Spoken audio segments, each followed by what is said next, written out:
Hi guys, thanks for tuning into the channel. My name is Liz and I'm a reseller in Maryland. In today's video, I'm going to take you on a tour of my antique booths here in historic Ellicott City at the Antique Depot. Let's go check it out. So this is the first of 5 spaces I rent here at Antique Depot. And this is my newest booth on the 2nd floor. The man who had this booth before me was named Mark, and he really loved art and had a great eye. And so I was kind of inspired to make this a little bit more of an elevated style, maybe a little bit more curated than some of my booths that evolved organically. I kind of wanted to distill the personality. I don't know how else to phrase that. Look, I can't stop myself from rearranging.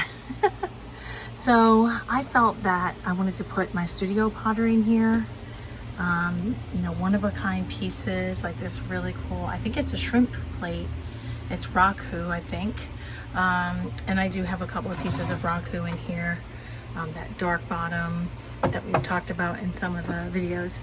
So I pulled most of my studio pottery from other booths to put in here, and I try to put like more specialty items, I think, in this booth. Although as I get more merchandise, I'm sure that will have to kind of change a little bit. Again, I can't help myself, I'm still rearranging. So some of the pieces are from this country, other countries, just really beautiful silhouettes, colors, and glazes. This is a raku piece. Look at that sort of like oil spill.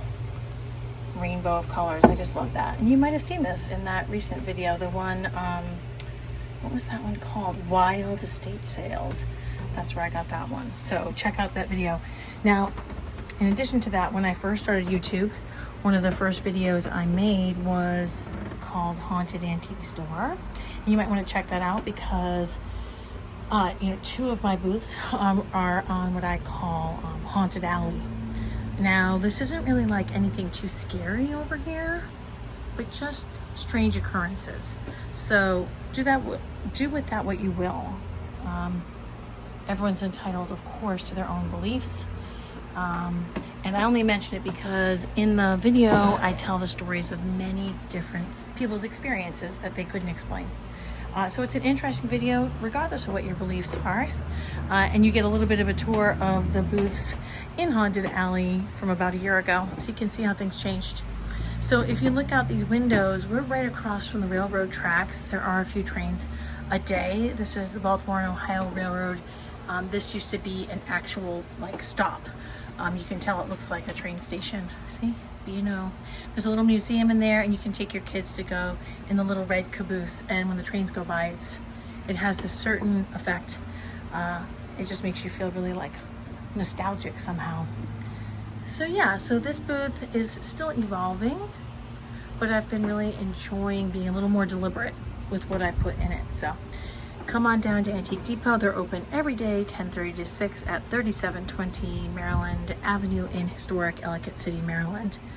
We're gonna go on to the next booth. So this is booth number 216A.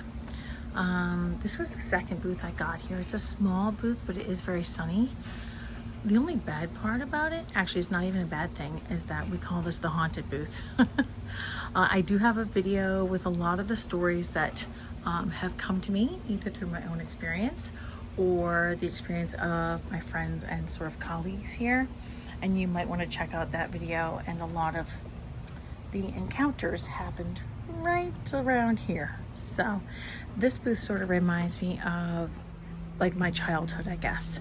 So I put things in this booth that I remember seeing when I was a kid, but it's not exclusively that, of course. Some of it is actually more modern toys. But I always think of this as a booth that a mom and a child would enjoy shopping in. By default, because I inherited a sunny booth with a glass shelf, I do put a lot of glass in this booth because then you can see the beautiful colors and patterns more clearly. But I will say that glass does not sell that well, even though in the past glass like this would sell well. It really doesn't as much anymore. So I've got Tupperware. I usually put Pyrex in this booth. some figurine salt and pepper shakers, because I think novelty shakers were a big thing when I was a kid. They sell actually consistently. And then it's a little bit of overflow here, but a lot of kids books and toys. So this is a little bit more kid friendly, although I think maybe I'll move some of the glass a little higher up. I can't say it's been a problem yet, but as I'm trying to encourage that and foster parents shopping with kids, it does get a little bit messy. I think sometimes the shoppers are so, smitten with Antique Depot that they kind of forget to encourage their little ones to pick up. But a messy booth means it's a shopped booth, so we're usually actually pretty happy if it's a little bit messy. On to the next booth, which was it's my favorite booth, and it was my first booth. So this is booth 210, and this is the booth that I got first, and it is a nice big booth, and it's kind of got like a dark, kind of gothic, earthy, sort of masculine vibe going on. If you see that haunted antique store video that I posted like a year ago, I do have some stories about this booth as well. But I love this booth. A lot of the stuff that I gravitate toward naturally for my own space kind of comes here if I don't keep it. And we got this shelf that I love. It's actually nailed to the wall. From a Victorian mansion in Woodstock, Maryland, and it's been invaluable for mugs and other books and stuff. I have too many books right now. I may have to have a book sale and let you guys know about it. So I do tend to put more of my religious stuff, like a little bit of like some creepy stuff in this booth, but it's still pretty eclectic because over the years I would just fit in what I could fit in. I do have an apothecary type situation going on here, and that's fun for people to shop, especially like at Halloween if you need some like medicine bottles or something, or you're having like a Harry Potter party, you might want to have stuff like that. But like I said, it is pretty eclectic. But see, I wouldn't put this art or this clay sculpture, this face, in just any booth. I mean, in the past, yes, but now that I have the space to distill the personalities, I wouldn't. And this booth is a little overstocked. You can't really get to this shelf in the corner because I've got this media situation going on, but the media sells so consistently that I can't fix that problem right now. So none of it's perfect. I just thought you guys might enjoy seeing kind of what it looks like, the types of things that are here. I talk about the booth sometimes, about the types of things I'm thinking about putting in there. So I wanted to share it with you a little bit.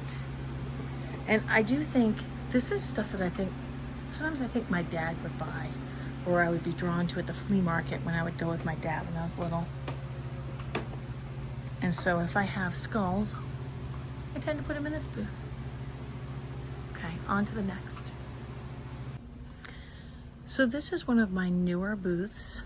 I'm sure you will recognize some of the things from hauls and estate sale videos. This one I always think of as attire, so it's not exclusively things that you would wear, but I'm trying to cultivate that. Sometimes I'll put some things in here that I think might appeal to the buyers that are looking at clothing, but in general I'm trying to put clothing, jewelry. It's a little messy because this one gets shopped a lot, so pardon that. Scarves, belts, bags, and all that here. The baseball caps sell consistently. I don't price them that high. I don't really want to list them online. And this suitcase, I just straightened this up a little while ago. The suitcase full of like t-shirts gets shopped all the time. My friend Patrice, who helps me, thank goodness, always comments that that's a well-shopped section. So I do have a mix of vintage, true vintage, maybe kind of vintage, and then more modern clothing.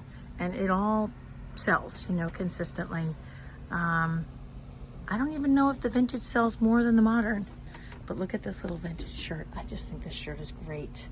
I can't believe it hasn't sold. It's got this like sort of sheer thing going on with like the beachy vibe. I just love it. Keep clam and chowder on. I think that came from a typo. So that's the booth that I refer to as attired. And I don't know if I really showed you, but I've got a big rack with bags, and we're having a half off sale. unless it's marked firm, to kind of make some space for some fall items. But we've got a nice mix in this booth. Fun to shop. So I had to do a voiceover for this part because the music in this booth was way too loud. But this booth tends to have sort of like a pioneer, I don't know, like mid-century farmhouse vibe. I think part of that stems from this Hoosier cabinet with this stenciling on it. Sort of gave the whole booth a little bit of a vibe. So I do like to put Pyrex and milk glass. You can see some enamelware. That's a refrigerator picture, I believe. That era seems to vibe with this space. Again, it's not purely distilled into just those things. I've got some Pioneer Woman, more modern pieces, and different eras in here, but that's always the vibe that I kind of try to channel in this space. And ooh, look, we have some empty spots. I'm gonna have to fill those in, but I have plenty of merchandise. As you guys know from the haul videos, you should check one of those out if you haven't yet. Don't forget the show notes have that haunted antique store video as well. So there are some smalls in here, artwork. You know, I like an eclectic mix of things. This typewriter, I believe, is 1937 or 38, and it is in fantastic condition. I wish I didn't show my age the way that this typewriter doesn't. I can't believe how great it is, and they do still sell. I'm not sure exactly why they're selling, but maybe people decorate with them. So I'm just going to rearrange a little bit because moving stuff around in your booth helps customers see new things or at least look at them in a new way. So I can't help myself. Here I am, like, rearranging. But of course, I'll come back in with some more merchandise to fill in these little spaces we've got, which is great. So I do hope that you guys are going to get out there soon. I hope that you're going to go shopping. You know, stroll through an antique store. It doesn't always have to be a mad dash for the best items at the estate sale, the way I sometimes shop. Hopefully you will find some amazing treasures. You guys know that I believe if you keep looking, you will find amazing treasures. So never stop searching for those things. And I will have probably another video about the antique shop soon that gives you some tips for setting up your booth. So if you have your own booth, that's something to look forward to. That video should be coming out in the next week or so. Thanks for coming on this tour with me. Get out there, have some fun shopping, make yourself some good money while you're doing it, or just enjoy yourself. There's nothing wrong with that.